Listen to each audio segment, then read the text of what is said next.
अरे कार्य झाली का रे आपली भंडाऱ्याची तयारी? हो दादा झाली झाली. चला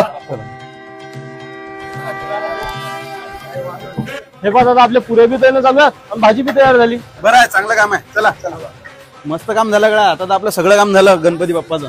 हो दादा झालं कसं काय, आपलं तर मेन काम राहिलं. मेन काम कोणतं रे बा? डीजेच तर सांगायला राहिला. अरे नाही गड्या, या वर्षी आपल्याला डीजे नाही सांगायचा. अरे दादा पोरं तर डीजेच्या भरोशावर बसला आहेत. अरे आपण हर वर्षी डीजे सांगतो, आपले 1.5-2 लाख रुपये खर्च होऊन जातात. आणि जर या वर्षी आपण डीजे सांगितला नाही तर मग ते पैसे आपले वाचतील की नाही? हो दादा मग त्या पैशाचं करायचं काय? अरे आपल्याच एखाद्या कार्यकर्त्याचा बिझनेस सेट करून द्यायचा. हो पण दादा कोणाचा? अरे तुझ्याच. अरे आम्हाला सगळ्याला माहित आहे ना की तू किती गरीब परिस्थितीत जगून राहिला.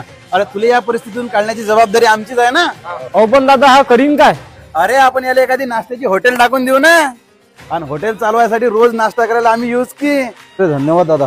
अरे चल लाग मग तयारीले आणि सांग तुझ्या घरच्यांना. दादा प्रत्येक मंडळाला तुमच्यासारखा अध्यक्ष पाहिजे.